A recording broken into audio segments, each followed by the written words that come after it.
Precisamente para permitir al pueblo de los creyentes unirse a este canto, el libro del Salterio fue dado a Israel y a la Iglesia. Los salmos, de hecho, enseñan a orar. En ellos la palabra de Dios se convierte en palabra de oración, y son las palabras del salmista inspirado que se convierte también en palabra del orante que reza los salmos. Es esta la belleza y la particularidad de este libro bíblico.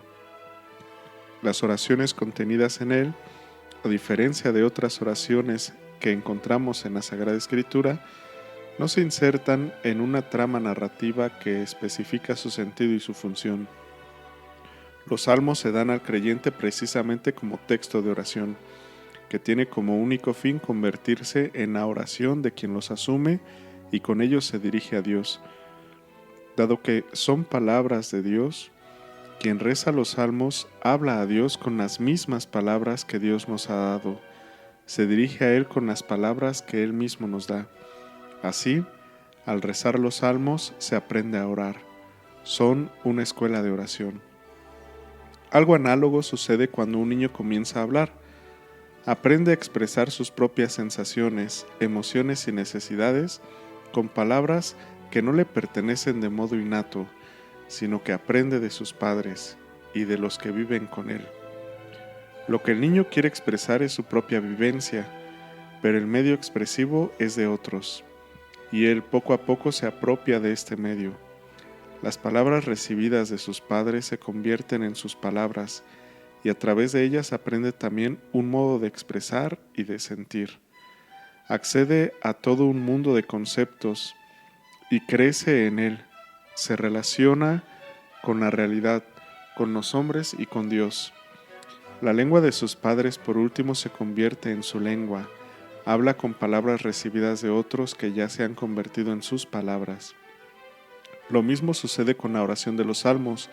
Se nos dan para que aprendamos a dirigirnos a Dios, a comunicarnos con Él, a hablarle de nosotros con sus palabras, a encontrar un lenguaje para el encuentro con Dios.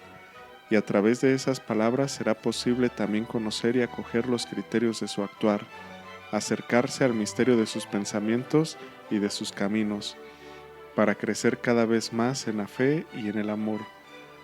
Como nuestras palabras no son solo palabras, sino que nos enseñan un mundo real y conceptual, así también estas oraciones nos enseñan el corazón de Dios, por lo que no solo podemos hablar con Dios, sino que también podemos aprender quién es Dios y aprendiendo cómo hablar con Él. Aprendemos el ser hombre, el ser nosotros mismos. A este respecto es significativo el título que la tradición judía ha dado al Salterio. Se llama Tehilim, un término hebreo que quiere decir alabanzas, de la raíz verbal que encontramos en la expresión Aleluya, es decir, literalmente alabad al Señor. Este libro de oraciones, por tanto, aunque es multiforme y complejo, con sus diversos géneros literarios y con su articulación entre alabanza y súplica, es en definitiva un libro de alabanzas, que enseña a dar gracias, a celebrar la grandeza del don de Dios, a reconocer la belleza de sus obras y a glorificar su santo nombre. Esta es la respuesta más adecuada ante la manifestación del Señor y la experiencia de su bondad. Enseñándonos a rezar, los salmos nos enseñan que también en la desolación, también en el dolor, la presencia de Dios permanece, es fuente de maravilla y de consuelo. Se puede llorar, suplicar, interceder, lamentarse, pero con la conciencia de que estamos caminando hacia la luz, donde la alabanza podrá ser definitiva, como nos enseña el Salmo 36. En ti está la fuente de la vida, y tu luz nos hace ver la luz. Pero además de este título general del libro, la tradición judía ha puesto en muchos salmos títulos específicos, atribuyéndolos en su gran mayoría al rey David, figura de notable talla humana y teológica. David es un personaje complejo que atravesó las más diversas experiencias fundamentales de la vida. Joven pastor del rebaño paterno, pasando por alternas y a veces dramáticas vicisitudes, se convierte en rey de Israel, en pastor del pueblo de Dios. Hombre de paz, combatió muchas guerras. Incansable y tenaz buscador de Dios, traicionó su amor, y esto es característico. Siempre buscó a Dios, aunque pecó gravemente muchas veces.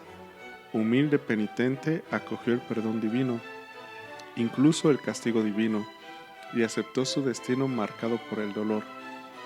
David fue un rey a pesar de todas sus debilidades, según el corazón de Dios.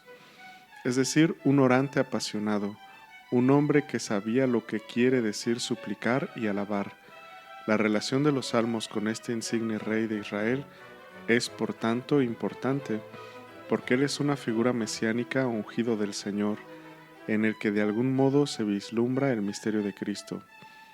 Igualmente importantes y significativos son el modo y la frecuencia con que las palabras de los salmos son retomadas en el Nuevo Testamento, asumiendo y destacando el valor profético sugerido por la relación del Salterio con la figura mesiánica de David.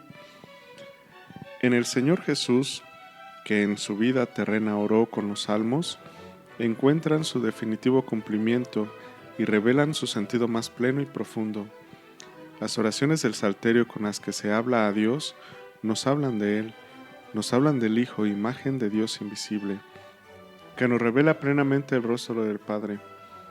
El cristiano, por tanto, al rezar los salmos, ora al Padre en Cristo y con Cristo, asumiendo estos cantos en una perspectiva nueva, que tiene en el misterio pascual su última clave de interpretación. Así el horizonte del orante se abre a realidades inesperadas. Todo salmo adquiere una luz nueva en Cristo, y el salterio puede brillar en toda su infinita riqueza.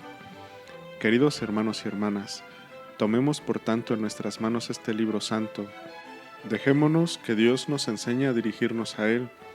Hagamos del salterio una guía que nos ayude y nos acompañe diariamente en el camino de la oración.